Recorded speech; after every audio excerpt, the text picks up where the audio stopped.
Kongireesii Oromoo Idil Addunyaa yookaan World Oromoo Congress Gurraandhala 13 bara 2023 Sinodosii Oromiyaa fi sabaaf sablammoota Itoophiyaaf deeggarsa qabnu ilaalchisee hawwiin ce'umsaa biyyaalessaa milkaa'ina fincila diddaa gabrummaa uummata Oromoo bara 2018 irratti hundeeffamee ture erga fashalaa'ee kaasee Oromiyaanis ta'ee guutummaan biyyattii wal morkii fi lola garagaratti seenuun beekamaadha. Ummanni Oromoof Oromiyaa haala addaatiin miidhamanii jiru. Keessattuu yeroo ammaa kana ummanni Oromoo Walloo balaa duguuggaa sanyii finxaaleyyii Amaaraan irratti aggaamame kophaa isaa ifirraa qolachaa jira. Duguuggaa sanyii ummata Oromoo Walloo irratti geggeeffamaa jiru gamtaan qolachuuf Oromoon hundumtuu birmachuu fi qaba jennee amanna. Gama biraatiin Oromoon Booranaa, Gujii, Gammoojjii, Baalee fi Harargee hongee fi beela hamaan rukutamee rakkachaa jira. Hamma ammatti gargaarsi ummata keenya beelaa jiruuf taasifame haphachuurraa kan ka'e dandamannaa fiduu hin dandeenye. Ummata hongeef beelan dhumaa jiru kana baraaruuf dirmannaan guutuu Oromoo fi Oromiyaa murteessaadha.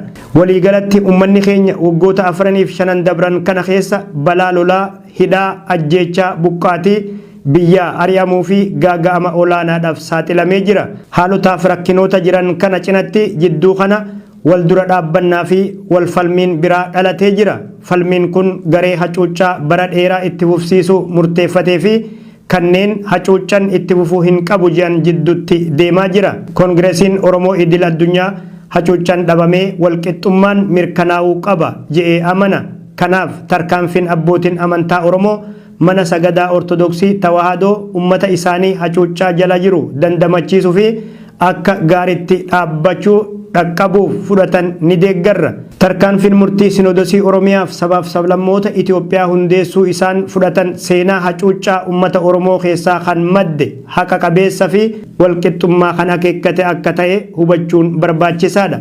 Gaaffiiwwan Sinodosiin haarayni kun dhiheesse gaaffii walqixxummaa afaanii qoodiinsa aangoo fi qabeenyaa waan ta'eef haqa qabeessa. Gaaffiiwwan kun waldaa amantaa kiristaanaa tokko keessatti kan gaafataman ta'us haqa qabeessummaan isaa hawwii bilisummaaf ummanni Oromoo qabu waliin walitti hidhamaadha.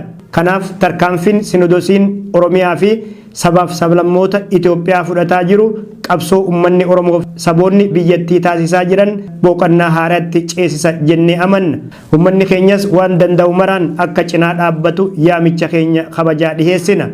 Bu'uuraa fi akeekni hundeeffama Sinodosii haaraa kun haqa qabeessa ta'us Sinodosiin buleessi olaantummaa Amaaraa jala jiru miidiyaalee hedduu fayyadamuudhaan gaaffii isaanii haqa qabeessa duula maqaballeessii hedduu abbootii amantaa Oromoo kanneen irratti adeemsisaa jira.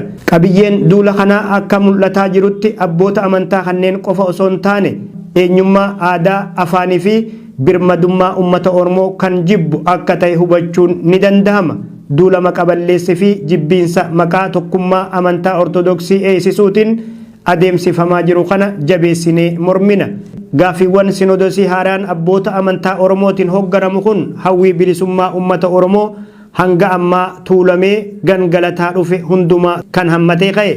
Jibba Oromoo, Oromummaa, sabboonummaa Oromoo, Oromiyaa fi fedhii yookaan ammoo abjuu siyaasaa, dinagdee fi aadaa gamtokkee qofaan biyya ijaarra jedhu faallaa dhaabbata. Amantaan Ortodoksii olaantummaa afaanii fi aadaa saba tokkoon dursamaa as ga'e dugugguruu sirna kaayyoo gabrummaati. Hundeeffamni Sinodosii haaraa kun yaada bu'uura impaayera Itoophiyaa cabse. Mul'anni impaayeraa cabuun ammoo sammuu ummataa bilisoomsuu irratti gahee guddaa qaba. Kanaaf tokko Sinodosiin Oromiyaaf sabaaf sablammoota Itoophiyaa ejjennoo isaa jabeeffachuudhaan waldaalee, waajjiraalee fi qabeenya Ortodoksii Oromiyaa keessaa to'annaa jala galfate qabatee itti fufuun barbaachisaadha. Isaan hafanis dabalataan to'achuun murteessaadha. 2.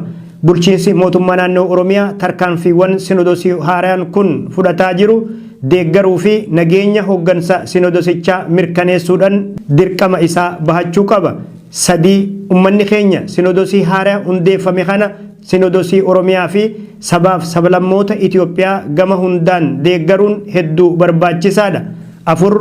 Warri maqaa tokkummaa amantaa Ortodoksii eegsisuutiin olaantummaa afaan, aadaa, amantaa fi eenyummaa saba tokkoof qabsaa'aa abboota amantaa Oromoo irratti duula adeemsisan harka ofii sassaabbachuu qabu. 5 aggaammi fi yaaliin finxaaleyyii Amaaraan godhamaa jiru faallaa fedhiif mirga uummata Oromoo dantaa sabaaf sablammoota biyyattii heeraf sirna federaalaa akkasumas mirga dhala namaa dura kan dhaabbatu waan ta'eef cimsinee balaaleffanna. 6 walumaa galatti uummanni Oromoo mooraa qabsoo isaa ammayyeessuun tokkummaaf caalmayatti ijaaramee socho'uudhaan balaa isarratti aggaamamu kamuu dura akka dhaabbatuu fi ifirraa qolatu yaamicha keenya dhiheessina. Kongireesii Oromoo idil addunyaa.